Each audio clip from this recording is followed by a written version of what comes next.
Okay, so we've we've covered a lot of ground here in this as we've looked at eschatology. In fact, yeah, this is our 17th session looking at eschatology, and I've called it discussions in eschatology, and really it's broadened beyond that.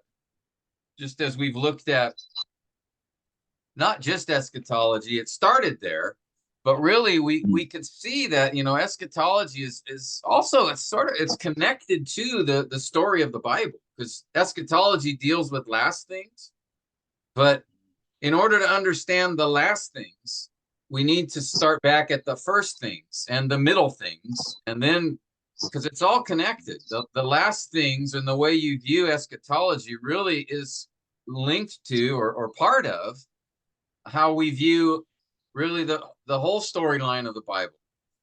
And so eschatology is focused on end times. I mean, that's what it is, the study of last things.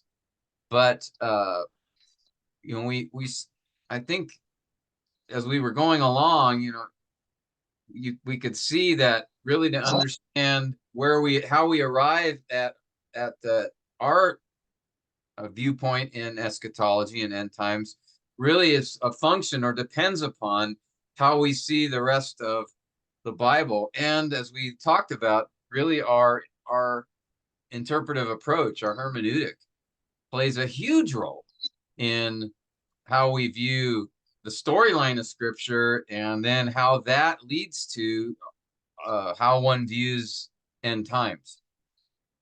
Does one take a more literal approach, going from the front of the Bible to the back, and so sort of again allowing as biblical history, as the biblical texts unfold, and as they reveal more and more things about what God is doing in human history, where human history is going, where it's going to end.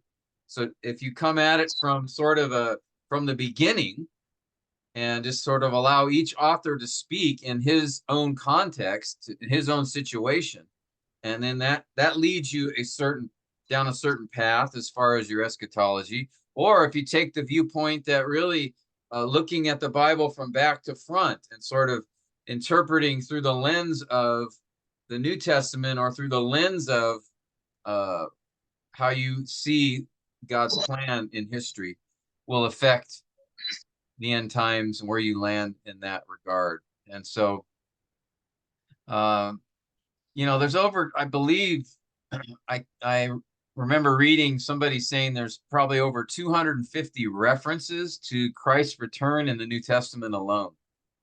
And there's many, many references to the coming of the Messiah, and as we know, the second coming of the Messiah in the Old Testament.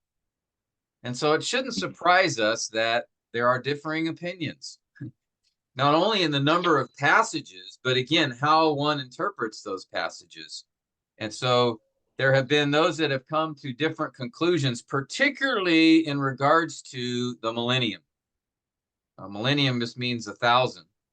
And so the what dispensationalists would call the millennial kingdom, millennial reign, the 1,000-year reign of Christ, that whole issue has taken on some significantly different perspectives and viewpoints.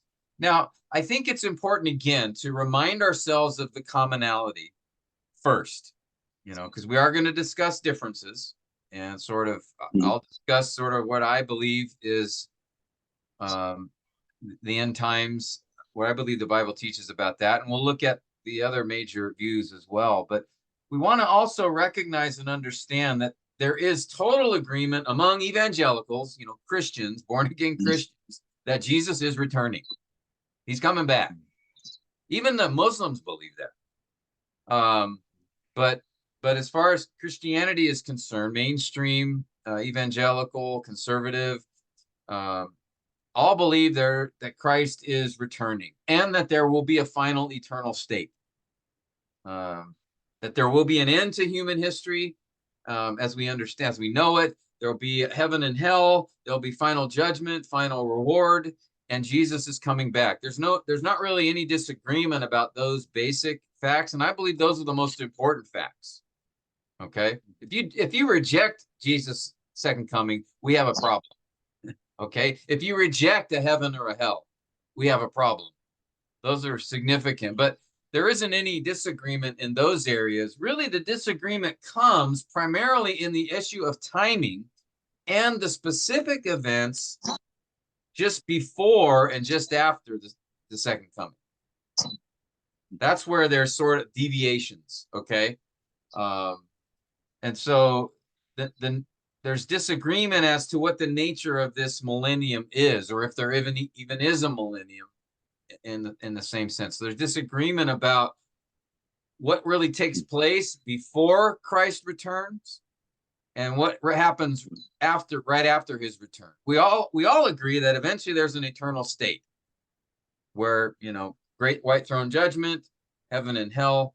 We agree on those things, but just sort of what happens, in that time period around the second coming, before and after, that's where the disagreement happens. And so I'm hopefully my desire in these sessions looking at eschatology is to, one, try to just remind ourselves of the sort of basic overview of the different views, because I think we're all familiar with it. I don't think this will be new stuff for most of us, but it's helpful to sort of line them up next to each other and see where the distinctions are, and try to understand what led to those differences.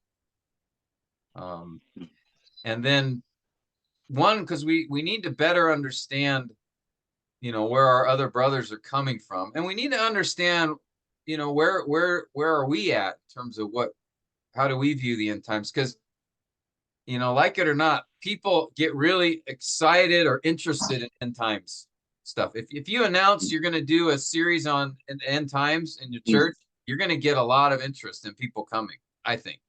Yeah.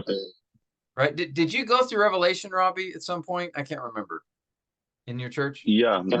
Very early, very, very early. So was there what was the response or the interest level from the congregation for that, or at least initially?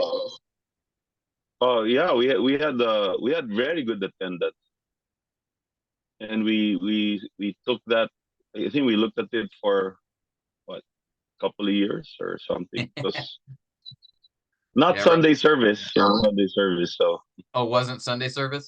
yeah, it was a class. Oh, yeah. Yeah, I remember church I was at a few years ago, and we had a Sunday school class on Revelation, and like the first few weeks, I mean, it was packed. Three times as many people showed up as ever had for any other, topic. So there's really it generates a lot of interest when you look at end times, and it generates a lot of heat. People seem to really disagree strongly, or when they have disagreement, it's like strong, intense. For some reason, people really get worked up or get intense about end time stuff. I remember growing up, some churches, man, if you don't believe in the pre-tribulational rapture, I think you're going to hell, brother. I mean, it's kind of, some of them had that mentality. Like you had to have a right view of the rapture even, or you weren't even a Christian, in some camps. It's like, so there's can be a real strong loyalty to certain positions, even more so than many other doctrines. I'm not sure why that is myself, but have you noticed that, or is that just something that you guys noticed that there, like people holding, when it comes to eschatology, that they really have strong opinions? Has that been your But observation? here it's not so much the eschatology as much as um cessationism versus continuationism. Uh, So yeah, here, at least here in Baguio. yeah. There's a lot of tension over that as well. Um, yeah, that's a good point. That's another doctrine that seems to generate a lot of, or at least it has. Um, so so end time stuff really draws attention and interest. Um, now, so with that said, kind of let's dive in. Look at I want to have us look at the millennial views. So we're gonna again, Jesus is coming back. We all agree on that. But sort of what happens before and after, that's where we have some disagreement. And millennium comes from, it really means, it's a Latin term meaning 1,000 years. And Revelation 20 is the place, the only place that uh, indicates or mentions this 1,000 years. We can see elements of a millennium, of events of the millennium in other places in the Bible, but Revelation 20 is the only place that indicates 1,000 years. Um, Again, there's little disagreement that Jesus will return or that there'll be a final state. The disagreement comes around those events surrounding his return and what actually happens before and after.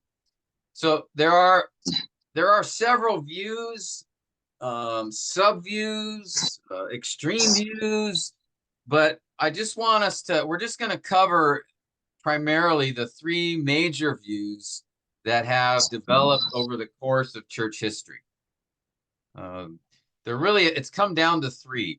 There's some variation within them, as with many other doctrines, but basically there are the premillennial view, amillennial view, and a postmillennial view.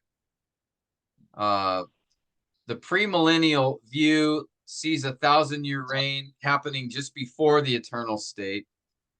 The amillennial view doesn't see a literal 1,000-year reign, but it's happening now. Postmillennial view doesn't see it as a literal 1,000 years, but it will be a literal kingdom, but it's happening now. All right, so pre, and post have to do with in connection with the millennial kingdom when Christ returns. So I'll go into that in a few minutes. All right, but these are the three main views, right? Premillennial, amillennial, and post-millennial. Now, let's start with premillennialism, and this is probably where we're going to camp for this morning. It's the view that I hold. I believe you guys are similarly as well, but it's again helpful to remind ourselves of what it means and what the specifics are, so that when we can then more easily compare to the other views as we look at them in the future. So again, premillennialism believes in a literal 1,000-year period of time when Christ will reign on the earth following his return. Now, the prefix pre indicates Christ's second coming precedes this millennial kingdom. That's why it's premillennialism, that Jesus comes back before the millennial kingdom. He returns, defeats his enemies, and then establishes reigns for 1,000 years. All right, so it's premillennial in that sense. Pre or before the 1,000-year reign, Jesus comes back. So all of these views, as we look at them, are all in reference to the second coming and the millennial kingdom. The second coming before the millennial kingdom is premillennial. No literal millennial kingdom in reference to the second coming, amillennial. Postmillennial is there's a 1,000-year reign that Christ returns after that. So premillennial, he returns before the 1,000-year reign. Postmillennial, his second coming is after the kingdom. And you might be thinking, well, how does that work? Well, we'll get into that. Amillennial is the idea of Christ's return, that there is no millennial kingdom on earth, literal kingdom on earth. So that's why it's amillennial. Meaning not or none, no. Okay, so when we look at sort of this timeline, again, take note, the second coming here before the millennial kingdom. So we have the church age, which is now. So here's the cross, of course, taking place, and then we're in the what Paul called the church age of the Gentiles in Romans 11, and that is for an unspecified period of time. We're in that time period now. So we don't know how long it's going to last, but we do know at some point the premillennial view holds that there will be a 7-year tribulation period as described beginning in the book of Daniel, Daniel 9. Remember when we look back there, Daniel's 70th seven, that last period of 7 years. He describes there, and it's going to be a period of tribulation as Jesus described in Matthew 24, and we looked at that. And it's going to take place over the course of 7 years, and that Jesus will return at the end of that tribulation period and just before he ushers in the millennial kingdom. All right. And at that time period, there'll be the first resurrection. This is the resurrection of believers into their eternal state. Okay. And so the rapture, now this is, there's disagreement among premillennials as to when the church is taken out. Many believe, who are premillennial, believe in a pre-tribulational rapture. Some believe in a mid-tribulational rapture. Some believe in a pre-wrath rapture, so that's where God pours out his wrath in the greatest degree. And some believe in a post-tribulational rapture at the end of the tribulation. Okay? But I hold to pre-tribulational view that the rapture will take place at the beginning of the tribulation, and then the second coming is what will end the tribulation and begin the millennial kingdom, which lasts for 1,000 years, and then is followed by, of course, Satan being released, a final battle between Jesus and his enemies, and he ushers in the eternal state. This is where the great white throne judgment takes place at this point as well. Okay, so all of this is sort of just a simple overview of the premillennial position, with, again, the rapture being, again, that's a disputed point as far as timing. Some push it at other times during or after the tribulation. But everything else here is consistent with a premillennial view. Okay? Questions or comments on that? We're just looking at things in sort of an overview fashion at this point, but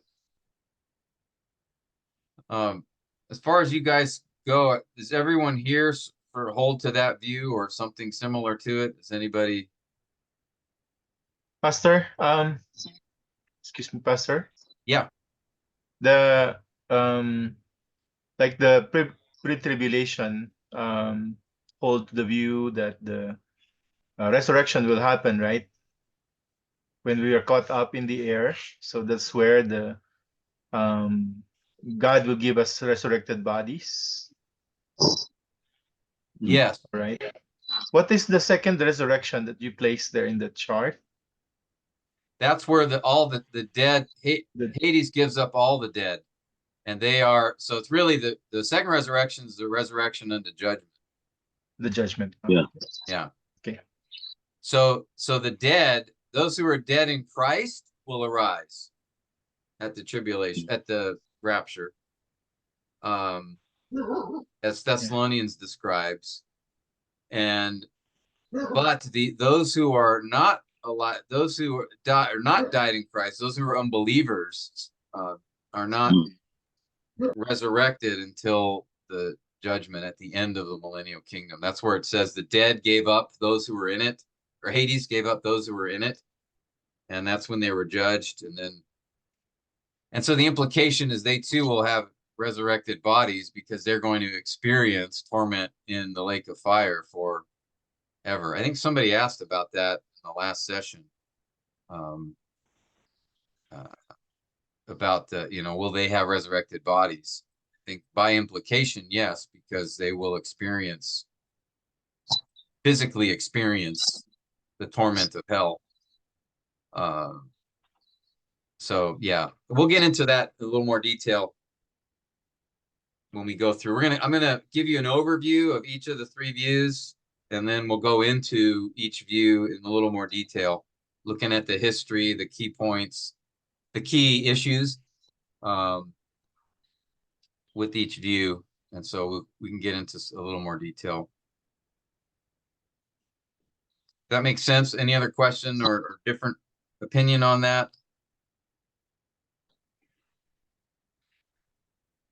So all you guys are premillennial. Anyone not? It's okay if you're not, as far as I'm concerned. Pastor Robbie may have a problem with you, but it just helped me understand. But pro meal, Pastor. All right. Pro mill? Pro millennial? All right. So again, yeah, I think that's this should reflect the majority of a premillennial position. Now, amillennialism interprets the millennium to be a spiritual reign of Christ that is taking place now. So amillennialism is a little bit of a misnomer, meaning it's probably not the best term or title, but it's what a lot of them call themselves anyway, amillennialists, because they do believe in a millennium, but not a 1,000-year reign and not a literal reign. They believe in a millennial kingdom in the sense that Christ is reigning now. It's a spiritual reign, and he's reigning in heaven on the throne of David. So they would affirm sort of what Old Testament prophecy and New Testament prophecy state about Christ reigning, but they see it as a sort of a spiritual kingdom. Christ is reigning in heaven, and 1,000 years is symbolic. It just means a long period of time. So what the means, the amillennial or no millennium, really means no literal millennial kingdom. Does that make sense? All right, it's important to understand that, because when, if you were to say, oh, you guys don't believe in a millennial kingdom, that's really not an accurate statement. They do believe, not a literal 1,000-year kingdom. So it's not literal, it's not 1,000, but there is a spiritual reign of Christ happening now. There is a spiritual kingdom taking place now. So when Christ returns, he'll return. It's almost like post-mill, except it's not literal. Post-millennialism believes in a literal kingdom. But all millennialists do believe in Christ, that Christ is reigning until his return. They just don't believe that to be a literal reign on earth. Okay, so that's an important thing to understand. Yeah, Robbie?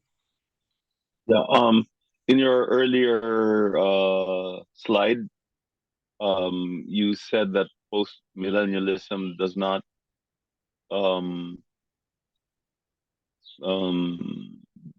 wait, how do you put that? What's the difference between the amillennial and post-millennial position when they both believe in the millennial reign, but not literal?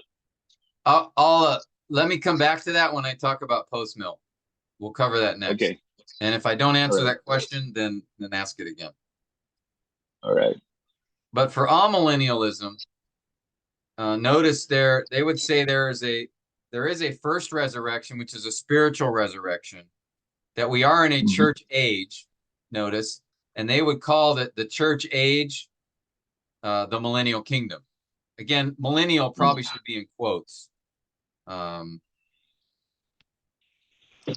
Okay, because again, it's not technically 1,000 years, it's an unspecified period of time, but they're just using terminology in order for comparison to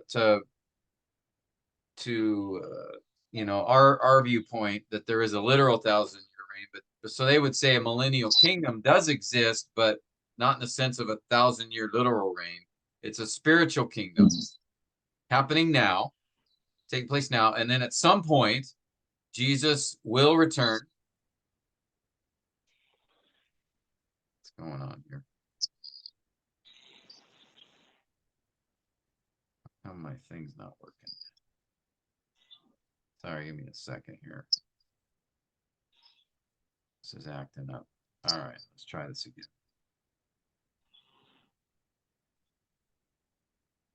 Okay, there we go. All right, so there's second coming, which takes place that second coming not only is sort of at the end of this spiritual kingdom, but that second coming will usher in the eternal state. All right. Now, if we look at, again, going back up to the premillennial, the second coming does not usher in the millennial, or the second coming does not usher in the eternal state.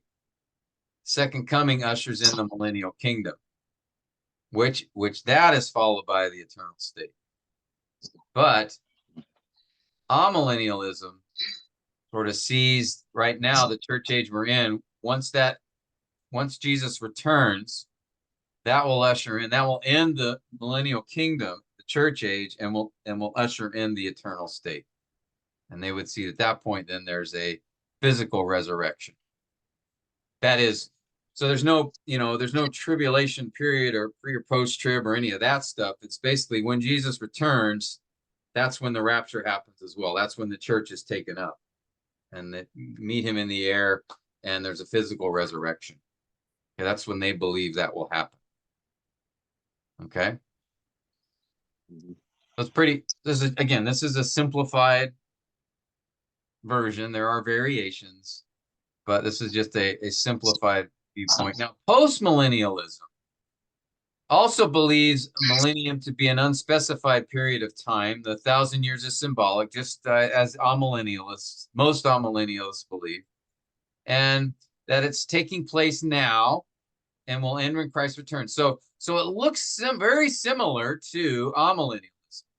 That right now we are in a millennial kingdom. It's the church age that will end at the second coming, which will usher in the eternal state. If you look at postmillennialism, you say, that looks like the exact same thing. Well, there's a couple things that are different. One, they do believe in a literal kingdom. Amillennialists do not. It's spiritual.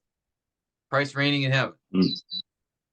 Postmillennials do believe it's a literal kingdom on earth, but they don't believe it's 1,000 years. Again, I'm speaking in general terms. And secondly, that the idea of post indicates that Christ's coming follows this millennial kingdom, this literal kingdom. All right. And a key distinction, many postmillennialists see this as the church age, which is moving towards a golden age, and that golden age actually is the millennial kingdom.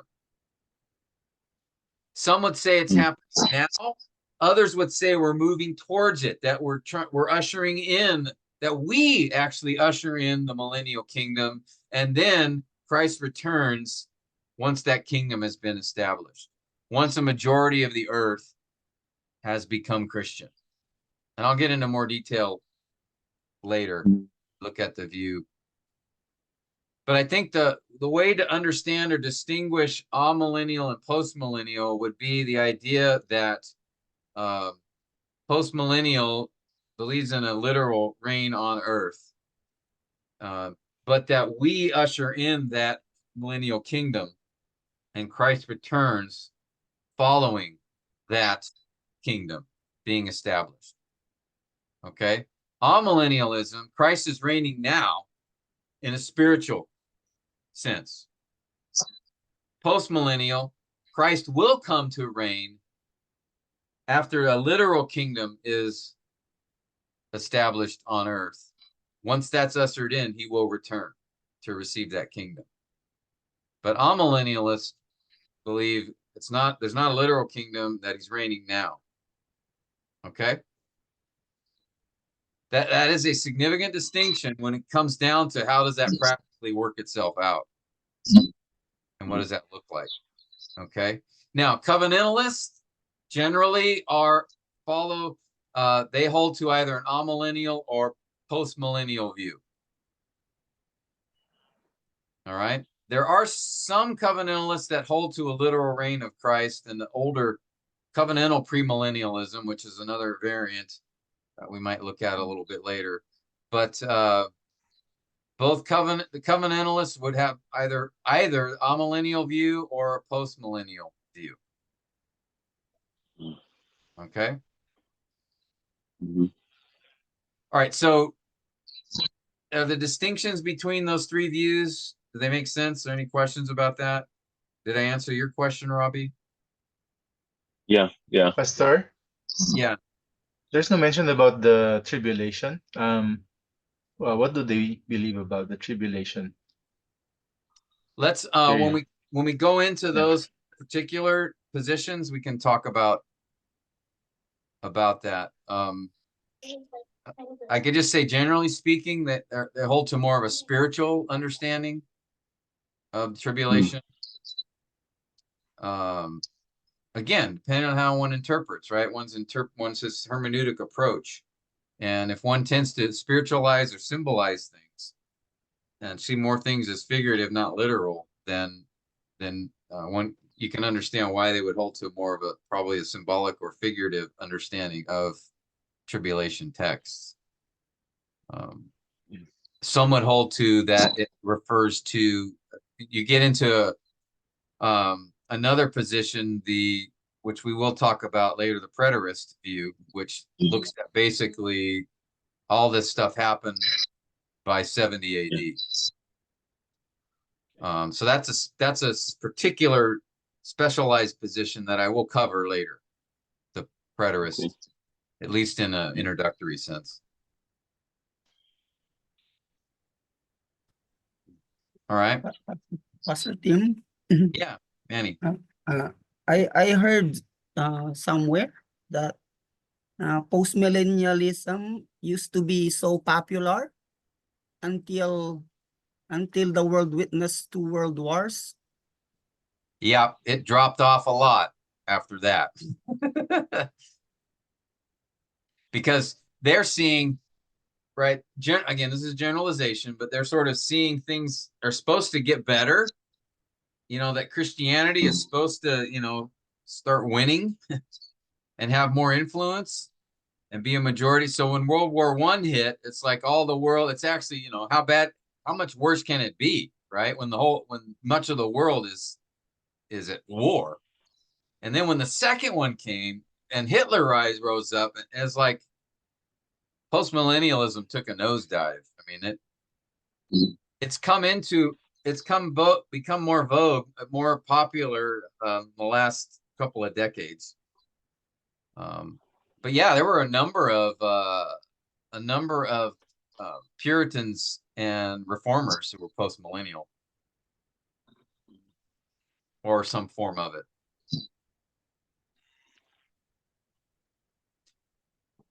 I'll jump to I'll get you the details on those when we get to those. So let's sorry, I don't want to cut anyone off. Are there any other general questions or comments, just considering the overview? I know there probably will be specific questions, and we can hit those as we look at each position, but just in terms of understanding generally how they compare, any comments or questions?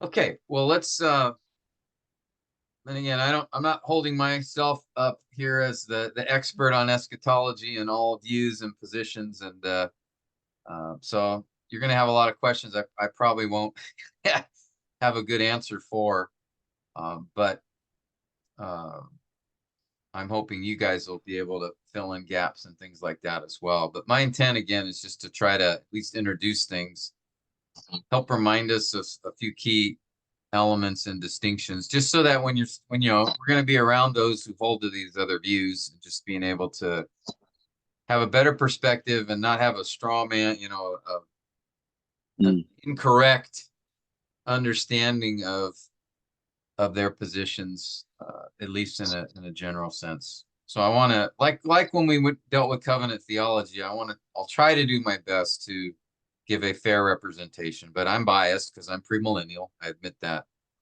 But there's good and godly men, as with covenant theology, good and godly men that are not premillennial, that I have a high degree of respect for, just generally speaking, but just disagree with them on how they see the things ending. But I can affirm, right, preach a true gospel, preach Christ's return, and that there is, you know, an eternal state, and those are the key things. Okay, so that's what I want to highlight here before we dive in. It's important to note the key to note what is held by all positions. The significant truths held by all positions. Again, there is a second coming. Jesus will return. There is a final eternal state. The righteous inherit life. The wicked suffer the second death. And the only way to be saved is by faith alone in Christ alone. So whether you have a guy that's post-millennial, amillennial, or premillennial, they will hold to these three critical doctrinal truths. All right, which I think these are, you know, more significant than what position you hold. Though I'm a firm premillennialist, I believe strongly in it. I think it's a very important doctrine. I'm more and more convinced of it as I've studied things, as I've preached through the prophets. That's when I, you know, really became firmly convinced in my own position as a premillennialist.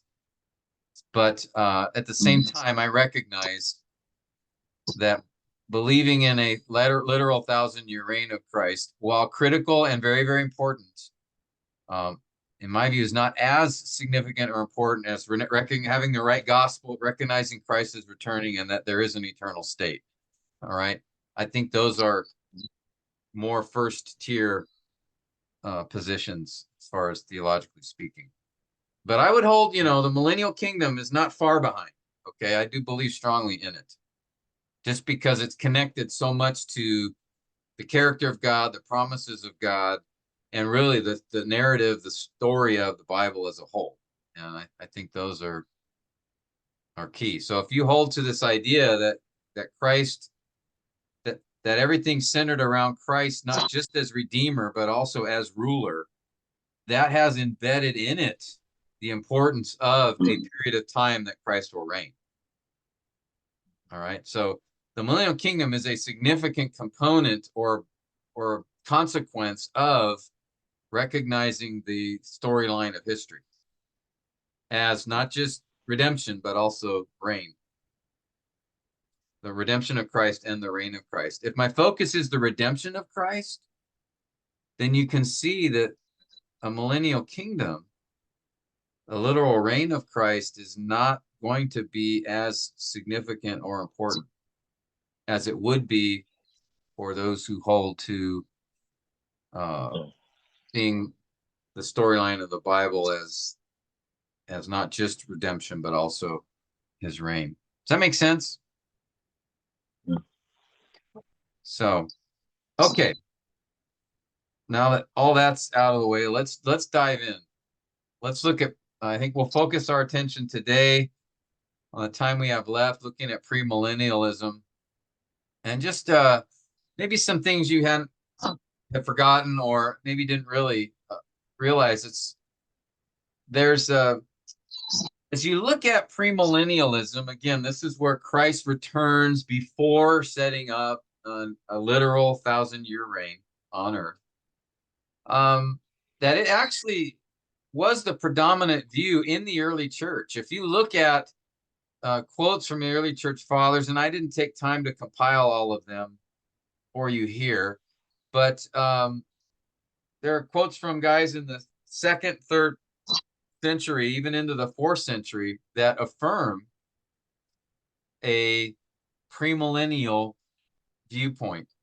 In fact, most early church fathers, except for Origen, held to a millennial kingdom after the second coming, really until Augustine. It was when Augustine, you know, as much as I love our brother Augustine, as much as he's helped the church, as much as the doctrine of election and sovereignty, really we can thank Augustine for you know, formalizing that On the other side of that, he's the guy that many believe ushered in that amillennial understanding. So, and he really popularized allegory. So those are two big strikes against him. As much as I appreciate the other stuff he did, he airballed on those pretty badly. So really, though, if you sort of look at early church history, I think generally speaking, we see a predominant, good number of early church fathers affirming a premillennial view.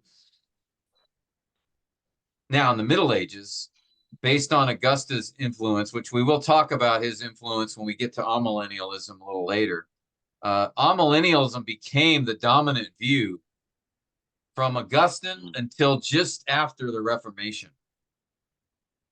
So we're talking, guys, Augustine is around 400 AD. The Reformation is around 1500 AD. So we're talking a good 1100 years where the amillennial position was the predominant understanding of eschatology. And I think it is no coincidence that that is also the time when allegorical interpretation was also dominant. I see those as linked together. Again, hermeneutics influences doctrine, obviously.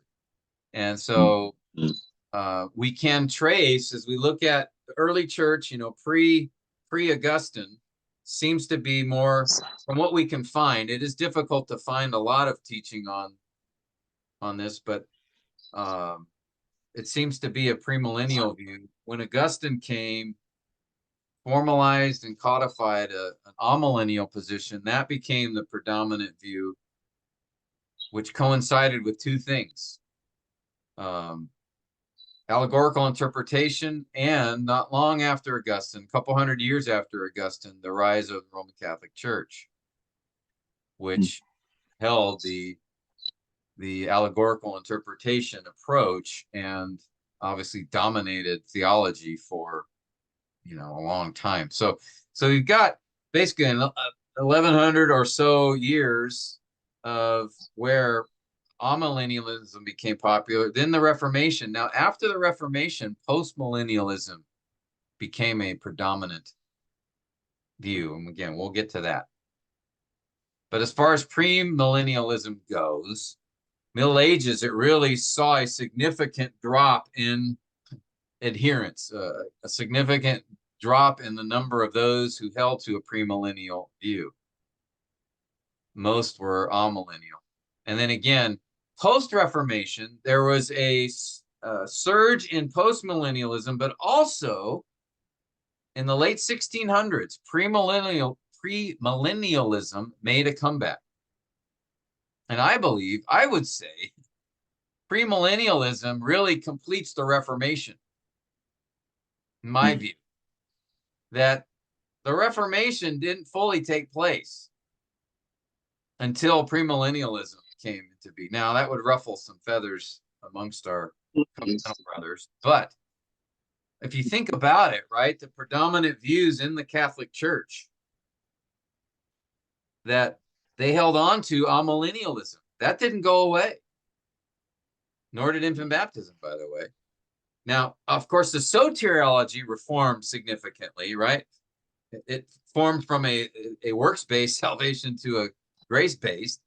So there was significant reformation in the understanding of soteriology and ecclesiology, right? And bibliology, right? All of those major doctrines did see a reformation. Eschatology did not.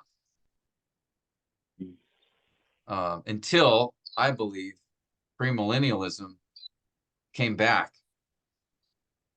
All right. And it came to the forefront. I think one could say, of course, John Gill helped to bring about a resurgence. But I think the revival, if you will, in premillennialism didn't happen until the mid-1800s in America. John Darby, James Brooks, the Niagara Bible Conference in the late 1800s really launched the dispensationalist movement. And then we have D.L. Moody, Clarence Larkin, who made a bunch of charts. In fact, it's very impressive, actually. This guy, and this is why there's jokes among our millennial brothers about the dispensational charts. If I could show. So here's this is from Clarence Larkin, Dispensational Truth. Yeah. Clarence Larkin. All right. So this is originally published in was it 18 something? 18 or 1918 is when the original copyright was. Now, this guy, I mean, it's really impressive, actually. So, oh shoot, my binding's breaking. So you won't be able to see the details of this, but I can. Yeah, there it is. These are one of his charts. Okay, and there's incredible detail in here. If I go through and just all of these charts that this guy has, and then look at the text next to it that is explaining all of this, and he just goes through all these different. So this is the prophetic days. So it's got different prophecies they put together with details, and so pages and pages. I mean, look at the size of the font as he's explaining these charts. Pages and pages. So this is the kingdom and the church. Oh man. So I've got so you got how many pages? So it's 260 pages of this stuff. Just chart after chart after chart. Look at this one. I mean, it's crazy. And you look at the details, like these guys spent some time. This guy was pretty incredible. So there's a lot of, the Amil guys like to tease us about, you dispensational guys in all your charts. Well, we don't really have that many charts anymore, but Clarence Larkin just was went overboard with it. But, he was trying to, this was something at his time, which was, considered fairly new. And so they were really trying to bring the church back to a right understanding of end times. So these would be some guys. The Niagara Bible Conference, keep that in your minds. Remember that. That was a key point in time when it comes to dispensationalism and specifically premillennialism, which is a byproduct, comes out of a dispensational view of Scripture. Now, at that time, dispensationalism was, we would not affirm many things held by the early dispensationalists. I mean, they really segmented history into these 7 distinct dispensations, and many of them taught a period of law, that salvation came through the law. So they really had some aberrant viewpoints in the early days of dispensationalism. We would call those that was the classic dispensationalism is what it's called now. But I don't think any of us would hold to their views. We do have a general agreement in terms of seeing how God works in history, but that there are dispensations. But I don't think any of us would hold to their. We would probably fall more under the idea of a progressive dispensationalism, where we see more continuity within. Now, there's all kinds of variations, but any event, just looking at the sort of the history of premillennialism, really, it didn't come back until the late 1800s. And so all millennialists would say, and you'll probably hear this, that really dispensationalism is a new doctrine. Or sorry, and premillennialism, it's a new doctrine. Really didn't come about till the 19th century. So amillennialism has been around for a much longer period of time.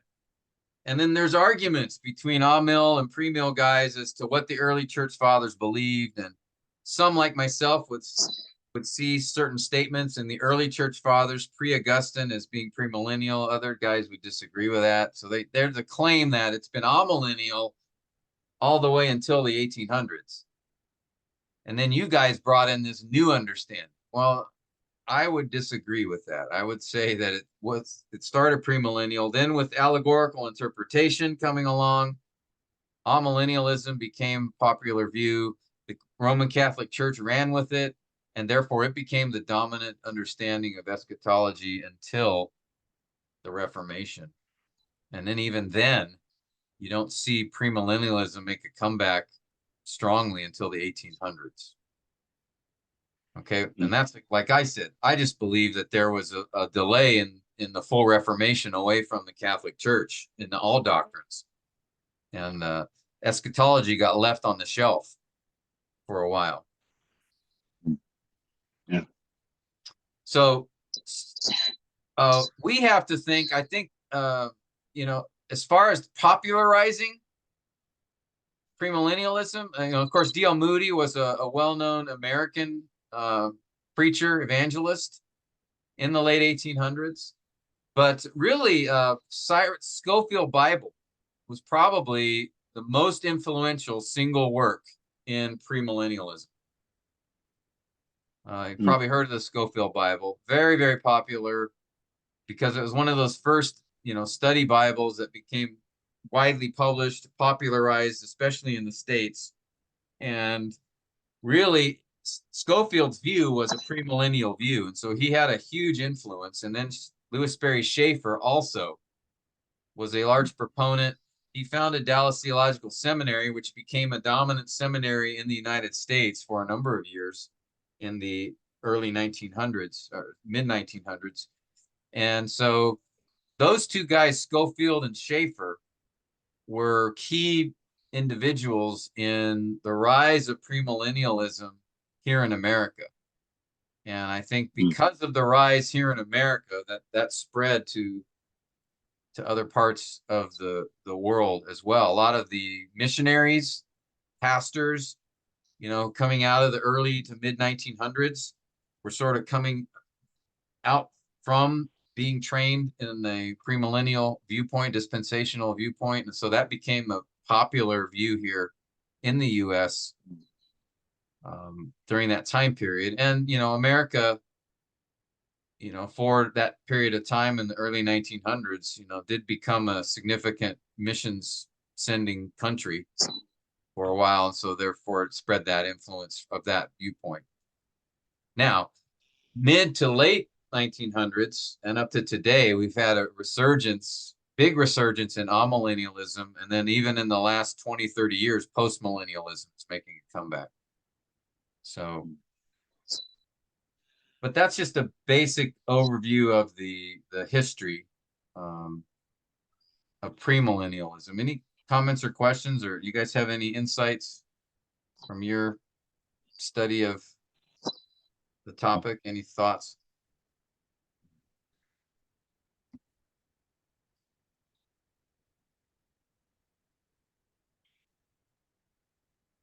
Nothing to see here. Move along. Yep. All right. Okay. Now, so that's kind of a general history, premillennialism. What are the key elements, the key teachings of premillennialism? Now, of course, a little understanding of Revelation 20 would be a key element. It's not the only one. Again, if millennials say, that premillennial guys just have one text, Revelation 20, that is totally untrue. All right. Revelation 20 does give us the 1,000 years, but the doctrine of millennial kingdom is spread all through the Bible. The 1,000-year specifics is given in Revelation 20. That's the only place we see that. But that said, one of the key elements of premillennialism is Revelation 20, because it does give specific detail there. 1,000-year reign is literal. Satan is literally bound and released, and there are 2 resurrections at different points in time. 2 physical resurrections. All right, the first being the saved, the second the unsaved. So this is key to premillennialism, be a core understanding of premillennialism. But again, this is not the only text for premillennialism. In fact, that takes us to a second key aspect, which is Old Testament prophecies are to be interpreted literally and thus describe a literal earthly reign of the Messiah. All right, we looked at Zechariah 14, which describes Yahweh returning, his feet resting on the Mount of Olives, that the enemies of Jerusalem surround Jerusalem, the enemies of God, and they do violence to Jerusalem, and God delivers his people and establishes his reign in Jerusalem. And the nations come to him for a period of time to Jerusalem to offer worship, and any who do not will suffer consequences for that. And so that's describing the millennial kingdom. Now, it doesn't say 1,000 years, but it is talking about a literal earthly reign of the Messiah.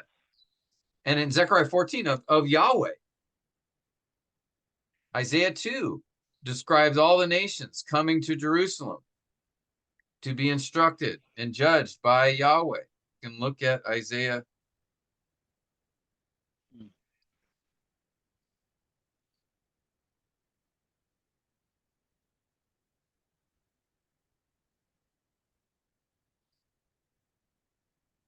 In the last days, the mountain of the house of Yahweh will be established as the head of the mountains.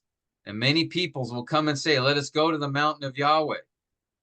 Notice, guys, in the last days, so what's that? That's a marker, right? End times. The mountain of the house of Yahweh. What is that? What's the house of Yahweh? Israel. Yeah, even more specifically, where in Israel? Jerusalem. Jerusalem. More specifically, the temple, right? Temple. The house of the Lord. That's the temple. And so the mountain of the house, so the Temple Mount, and some would say, yeah, Jerusalem, but I would say more specifically, the Temple Mount will be the place. And it will be technically lifted up, or literally, right, from the earthquake, as we will learn later. But notice, what's going to happen? All the nations will stream to it. To where? Where will they come? Temple. The temple. And what will they say? Let us go up to the mountain of Yahweh, to the house of the God of Jacob. Why? That he may instruct us, that we may walk in his paths. From Zion, the law will go forth. The word of the Lord from Jerusalem. Again, when is this? In the last days. He will judge between the nations. He will render decisions for many peoples. This is the famous text. They will hammer their swords into plowshares, right? There will no longer be war. He will not allow it. Okay. Come, house of Jacob. So this is describing the millennial kingdom, because it's describing a time when the nations will come to Jerusalem to offer worship in the house of Yahweh, and to be instructed by him from Zion, from Jerusalem. All right. So if we're going to take our interpretive approach is just to understand this literally, then what is he saying here, right? Yahweh will reign from Jerusalem, literally. Now, again, 1,000 years aren't mentioned there, but that's describing the millennial kingdom. Unless you take it figuratively or spiritually, that is just, in a spiritual sense, God will give judgment, and, but again, if I'm Isaiah, if I'm his original hearers, right? The people of Judah, when we talk about the house of Yahweh, that's only one place. No other place is heaven's not described that way. The Temple Mount is. He tells heaven his throne at times, and there's references that way. But here he's speaking of the nations coming to the Temple Mount. And that's exactly what Zechariah 14 describes. The nations coming to Jerusalem to offer worship to Yahweh there, not where he's in heaven and so they come to the temple to offer worship. No, he's there. All right. Isaiah 24 describes God's judgment on the earth, and it ends with Yahweh reigning. Let's take a quick look. These are passages we didn't look at before, just because there's so many texts that describe this. We just covered a little short handful. All right. So at the end of this whole thing, the moon will be humiliated, the sun is shamed. Yahweh of hosts will reign on Mount Zion and in Jerusalem. All right. Again, that's a direct statement. Following God's judgment, which is being described in these previous verses, at the end of that, there's a statement, again, doesn't say 1,000 years, doesn't say how long this will be, but it does say that he will reign from Jerusalem, specifically Mount Zion, which I would take there as the Temple Mount. Micah 4, we've looked at that in the past as well, describing what Isaiah described. But if we go to Micah 4, notice in the last days. Ding, ding, right? That's end times. The mountain of the house of Yahweh. This sounds very similar, doesn't it? Will be established as the head of mountains and will be lifted up above the hills. The peoples are streamed to them, many nations. This is it. Basically, many believe Micah's quoting, or Isaiah quoted from Micah. I think Micah preceded Isaiah, but this is the same thing Isaiah said. And when we looked at this before, we recognize this to be, this is the time of the millennial kingdom. Notice again, I will make a lame the remnant, outcast of my nation. Yahweh will reign over them where? On Zion. Zion. Now it says from now on and forever. There's discussions about forever here. Of course, the millennial kingdom does have a defined period of time. If you look at the Hebrew word olam, which I believe that one is as well, that can just mean a long time. And now, now that we have a Hebrew scholar in our midst, right? You took tabs here, right? You have ad olam, right? Which can mean forever as an eternal, or it can mean a long, long, long time in the future. Kind of depending on the context. So we got these and other passages which refer to a literal earthly reign. Should put literal earthly reign of the Messiah. Okay. That's another connected to Revelation 20. So when Revelation 20 comes along, it's not like, hey, this is something new, guys. Hey, there's this 1,000-year kingdom that's talked about here in Revelation 20. Never saw that before.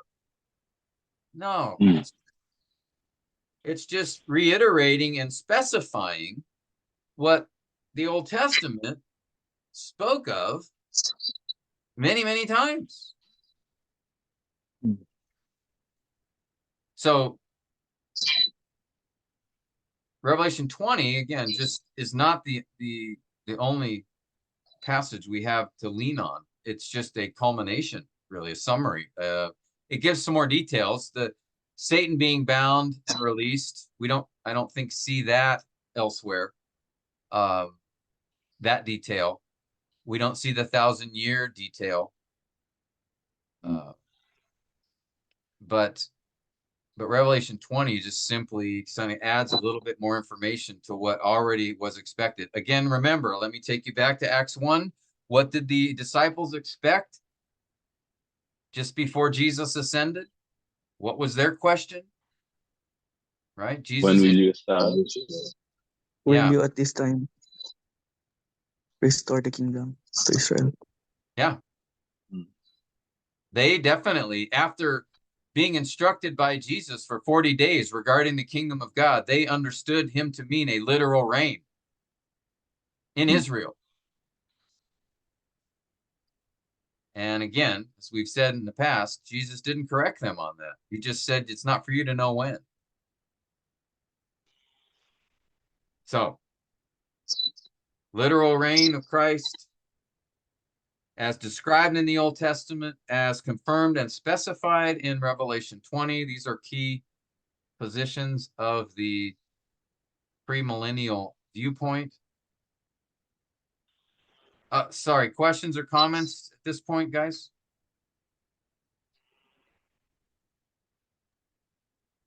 I know I'm preaching. Pastor, Yeah, go ahead, Tabs.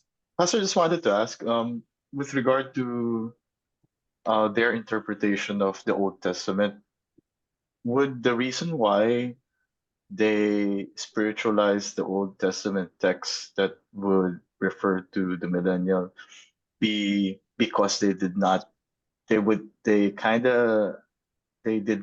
give the Old Testament prophets um, credit for the theology that they had? Could that be? Or how, why would they I mean, how did they view the Old Testament prophets and the theology that they had when they were giving those prophecies, for them to say that these are more spiritual than literal? Well, a couple things to come to my mind. I'm not positive these would be the exact answers you would get asking a millennial guy, but I think what would be brought up would be one that we have more information than what the prophets had. So, for example, in Matthew 13, when Jesus says the kingdom will be taken from you and given to another people, that at that point, Israel was eliminated from God's redemptive program. They rejected the Messiah repeatedly, and therefore God rejected them.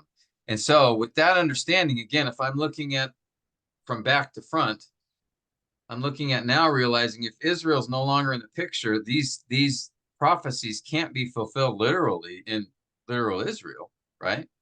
So there must be either a spiritual Israel or another entity then that will receive those promises. Okay. And then secondly, as you look at, there could be just a sense, again, if I'm looking at the meta narrative of scripture, and if I allow for the divine author having a larger theme or point in view than the human author, so that God could still be speaking through Isaiah to the people of his day, but also there's a message for us later, post-cross, that could understand, understand these texts in a spiritual fashion. If they won't be fulfilled literally, because Israel's done, then there must be some fulfillment. It must be, the people of God in a broader sense. And so I think those would be sort of the kind of things that might be brought up.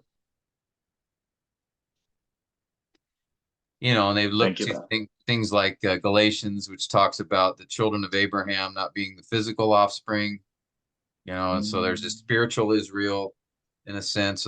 How would spiritual Israel experience these fulfillments in the last days, of Yahweh reigning? Well, that would be, in a sense, a spiritual reign, right? Which would make sense from that perspective. Mm. At least that's how I don't. Any other thoughts you guys have? How? Thank you, Pastor.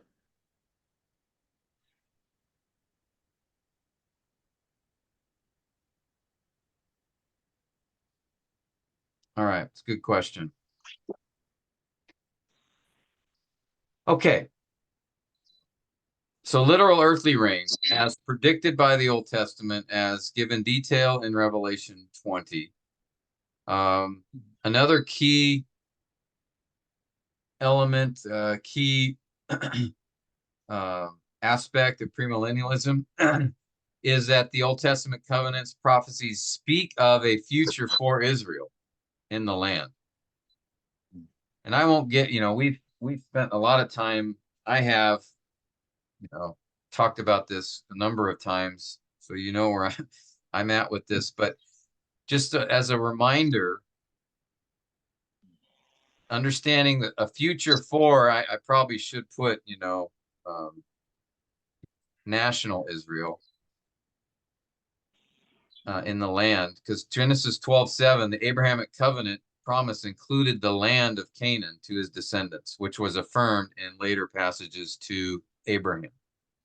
The Davidic covenant promises David would not lack a man to rule on the throne over Israel.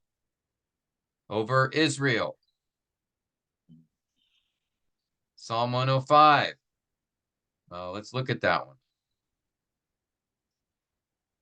Psalm 105, starting in verse 8.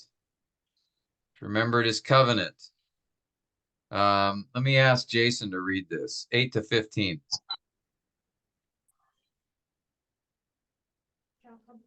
Psalm 105, verse 8. He has remembered his covenant forever, the word which he commanded for 1,000 generations, which he cut with Abraham, and his oath to Isaac. Then he confirmed it to Jacob for a statute, to Israel as an everlasting covenant, saying, to you I will give the land of Canaan as a portion of your inheritance, when they were only a few men in number, of little account, and sojourners in it. And they wandered about from nation to nation, from one kingdom to another people. He permitted no man to oppress them, and he reproved kings for their sakes. Do not touch my anointed ones, and to my prophets do no evil. All right. Notice he remembered his covenant. Which covenant? The one he made with Abraham, that he affirmed to Isaac, that he affirmed to Jacob, and then to Israel. And what was the element of that covenant he points out here? To you I will give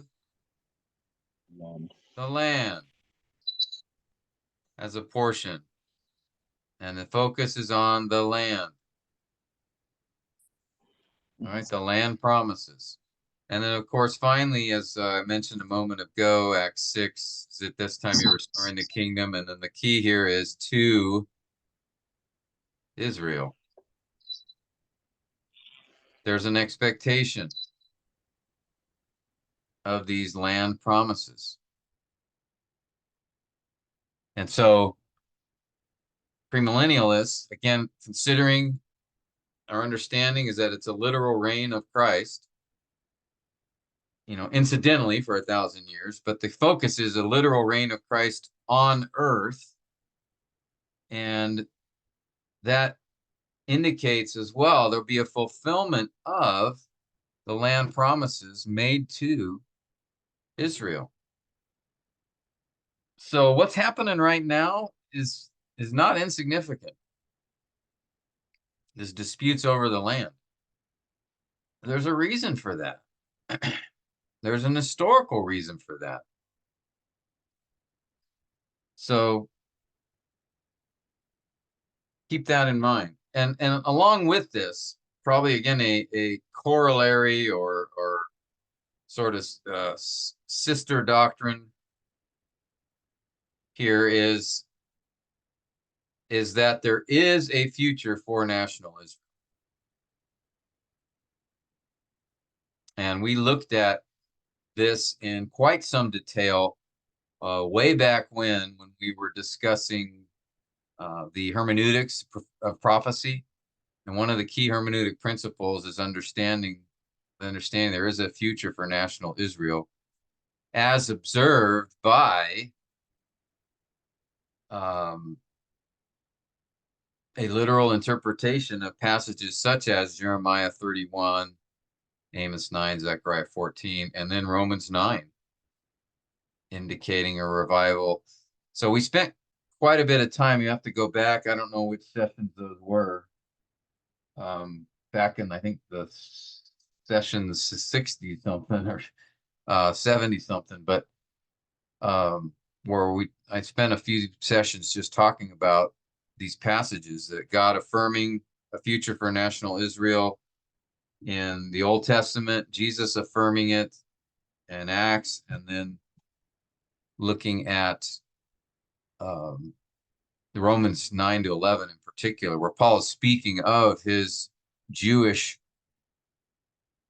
fellow Jews and his burden for them and their salvation, and then ending that section in Romans 11:26, saying all Israel will be saved in fulfillment of God's promise to them, in fulfillment of the new covenant, which was given to Israel.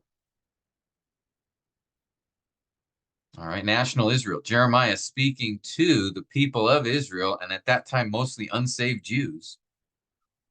All right, and telling them, right, I've made a covenant with the house of Jacob, with the house of Judah, with Israel. You know, when he talked about those, the new covenant was given to the people of Israel. So premillennialists would hold to, or dispensationalists would hold to the view that there is a future for national Israel when they will receive not only the land promises, but will receive all the promises made to them in the Old Testament in particular, but also the new, right? I said Romans 9 to 11 really articulates this position, I think, pretty clearly. Boy, that one's a hard one to get around. You really got to do some exegetical gymnastics, in my opinion, to avoid what I think Paul is stating there plainly. It's abundantly clear there he's talking about ethnic Jews. All right, because he speaks about those brethren according to the flesh, you know, and he several times refers to them. There's no question it's national Israel. It's Jews, unsaved Jews. That his focus is in those texts. And then culminating it in Romans 11 with a promise for redemption. Okay, questions on those? So there are other kind of key aspects to premillennialism, but in my opinion, those would be like 4 critical ones. A literal understanding of Revelation 20, a literal understanding of the Old Testament prophecies, both of which describe a literal reign of the Messiah, and then the Old Testament covenants and prophecies speaking of a future for national Israel in the land. All right. Any questions or thoughts about that? Oh boy, I did not notice the time. Why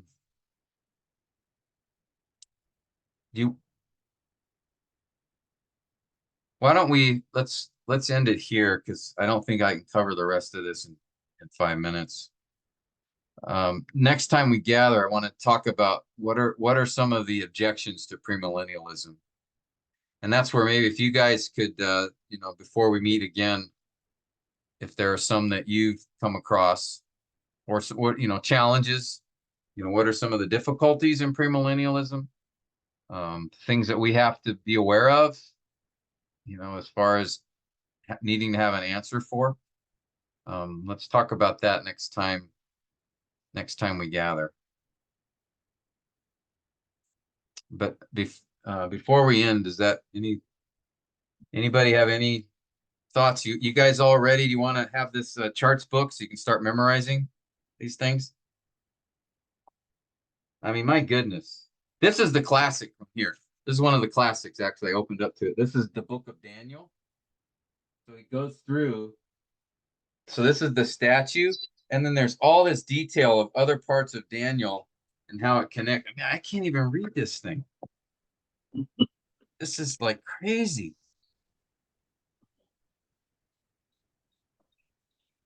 man, Mhm. the detail on this is really quite impressive. And they've got like pictures, you know, he's got the Antichrist, the 10 horns. That's hard. Yeah. The 10 horn beast here, you know, and he's got the details of the Antichrist written in here. And then he connects it back to what portion of the statue it is from Daniel. And I don't know how long this guy took on this one. Then there's the stone here, the Millennial Kingdom. Then he's got here, see my chart on Gabriel's 70th week, or Daniel's 70th week. So he's like referring to other charts here, you know, because he can't fit everything in the section. Oh man. Anyway, God bless him. You know, really put a lot of time and effort into that thing. So yeah, if anybody wants a copy of this to study, let me know. You know that.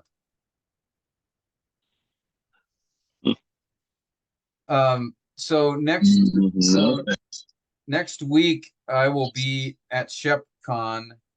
So at this time, so won't be able to do our class, but the week following, March 14, we can connect again. Okay.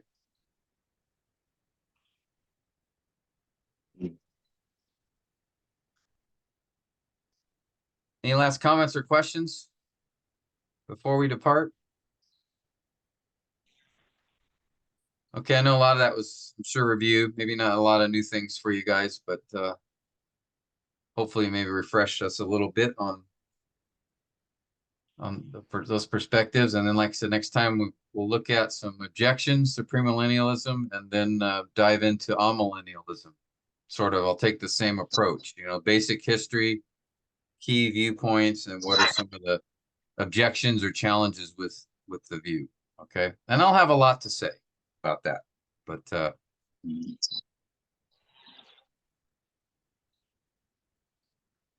okay, well, Atong, can you close us in prayer then? Yes, Pastor.